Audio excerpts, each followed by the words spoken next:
All right, I apologize, everyone, because I had customers come right in. So thank you for waiting and being patient for the last 9 minutes while I was dealing with them. Now we're going to go ahead and get started with the task for today, which is going to be both about finishing your project and about making some beads, right? So you can see here's an example of a bead. Now, a lot of making your beads is going to be getting a nice hole so you can put in your string. And a lot of it is going to be about your painting. It's not going to be as much about the molding or the shaping or whatever it is that you're going to make with your guy. All right, so what are we going to do? Let's go ahead and make some beads now.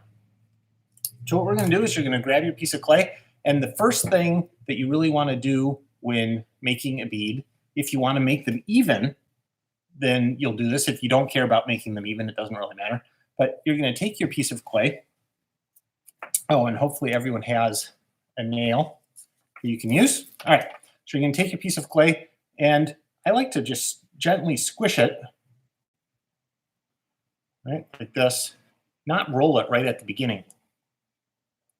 And if it's feeling a little dry, go ahead and get it some water. I realize I forgot my bowl of water. Let me go run and grab that.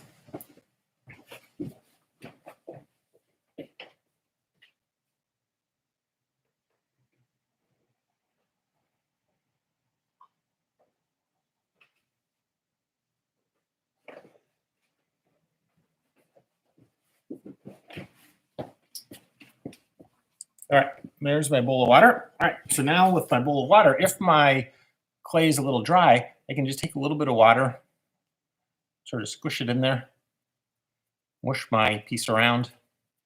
This really responds well to a little bit of water. It doesn't get super slimy. It really holds together pretty well. All right, so then after you're going to do that, what you're going to do is you're going to roll it into a coil. And it's going to be just like doing a pottery coil, where you're not just going to squish it, but you're going to roll a little bit and slowly move your hands to the side. Or take one hand and spread your fingers, right? And you would do this if you wanted a bunch of beads about the same, whether they were going to be round or they were going to be cylinders, right? So we'll keep squeezing that one out. The end is starting. So one of the things why you don't want to press too much, and I sort of squish it. See how my end is starting to split open? So that's no good. So we can drip some water in there. Seal it back up. All right, so we're going to roll this. We want to try and get this as even as possible. We're trying to get our cylinder nice and even. So for me, that looks pretty good, right? So there's my cylinder, pretty nice and even.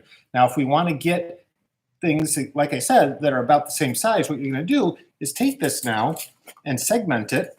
So I'm going to get my ruler here. And I'm just going to use my knife, and I'm going to mark. First, I don't want to use the end because that's not very even. So we'll mark it there. And then maybe I want to make 3/4 of an inch long. So I'm going to mark there, make a mark there, mark there, mark there. All right. So you can see now with my marks, I have 4 segments that will be perfectly even. And then with my knife, we'll just press down. This is just like slicing pieces of clay when you come to my pottery studio. Right? We're going to just cut right there. And now I have 4 chunks that are all exactly the same. And whether you want them to be a cylinder or you want them to be a circle doesn't matter, because let's make 2 circles. So what we're going to do with this chunk now is just gently press it, maybe get a little bit more water.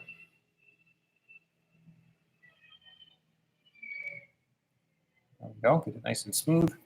Roll it in my hand.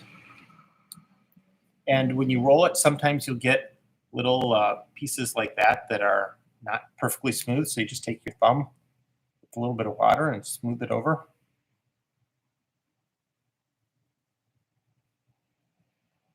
And making circles is not as easy as it seems, just because you get all these wrinkles in there if you want your circle to be perfectly smooth and perfectly round.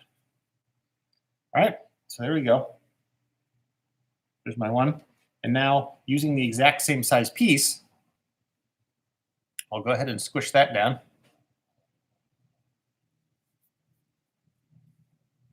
Right? And so now you can see how you get pieces that are exactly the same because we portioned it out. Now these two, we're going to make a cylinder, so I want to sort of leave it that cylinder, this shape and size. So I'm just going to get a little bit of water, spin it in my hand, and what I'm trying to do is round over these edges so they're not sharp. So I'm just take my thumb, round over that edge a little bit. Maybe just for fun, I'll make them square because my other ones are round. So I'll pinch and pinch. Right, so now I have a square-shaped bead. Now I'll do the same with this other one, and since I have the same amount of clay here, it will be the same size. Just like in pottery, starting with the same right amount of clay is really important in if you want to get things the same.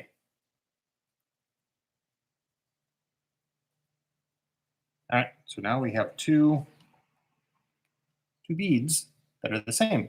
Now, what are our beads lacking? Of course, our beads are lacking in holes, and that's why I suggested that everyone get a nail. And you can see this nail is a pretty sizable nail. And all you're going to do is gently set this on the table, and you're going to get it right in the center. Then gently twist. You don't want to push too hard because you don't want to squish your bead, but you can see how well this is going in. And right, you can see it's making it a little bit bigger, but it's not really squishing my shape because I'm pressing it nice and gently. Now I'm pressing it till it hits the table, and then I'll carefully pull it out. Right, you can see the hole. Now I'm going to flip it around, and I can see really carefully, right, although this contrast isn't really great, right there I can see the little point where it was coming through. And so now I can match that up with my nail and go back the other direction.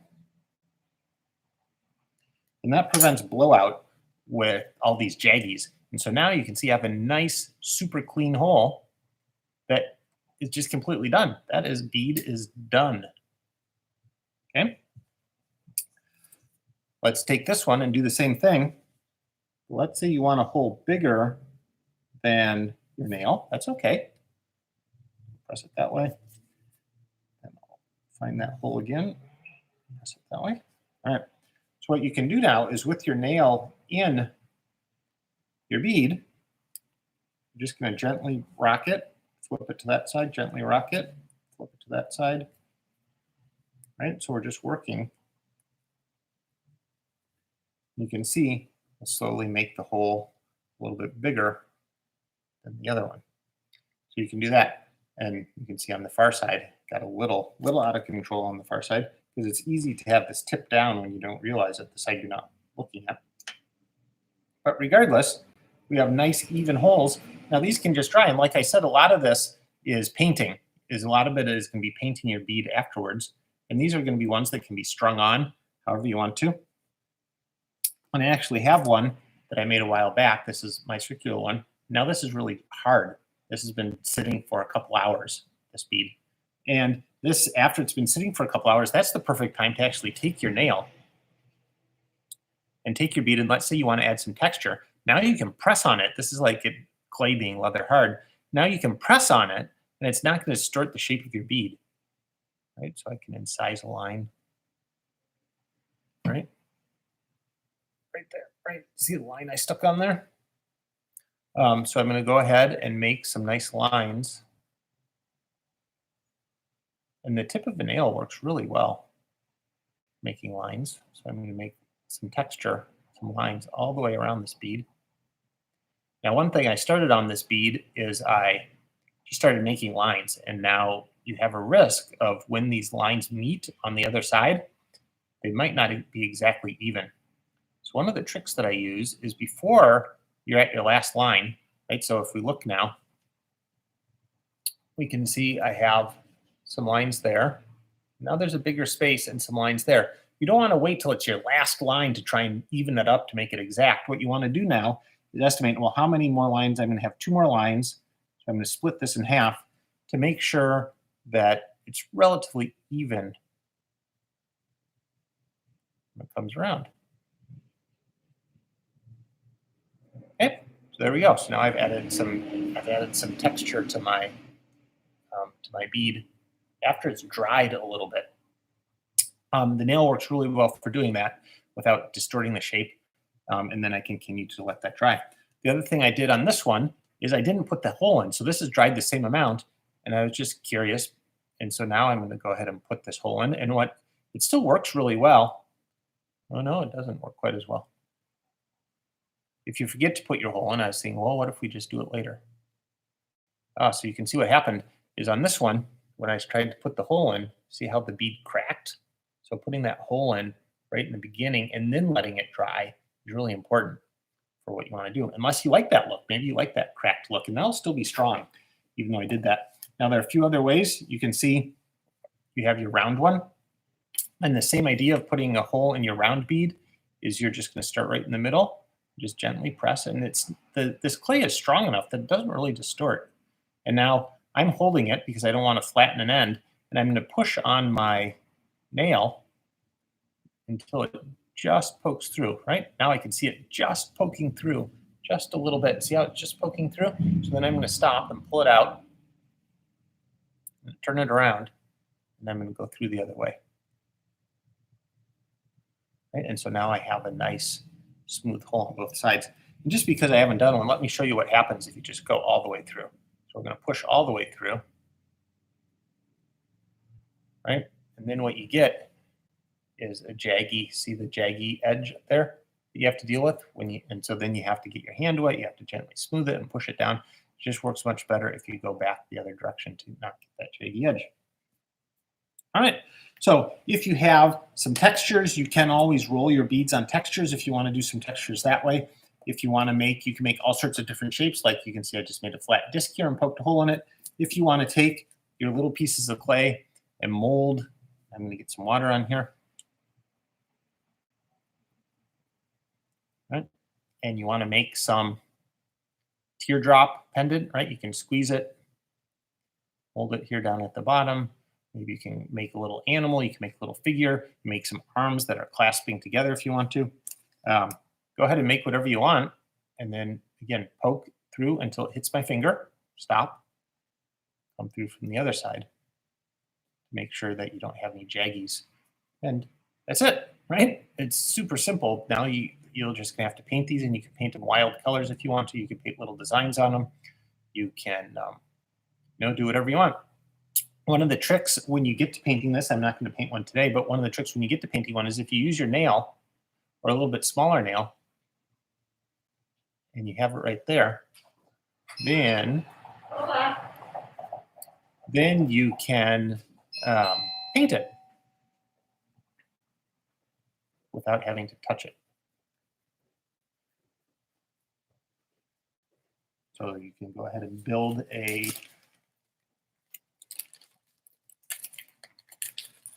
some of your extra clay.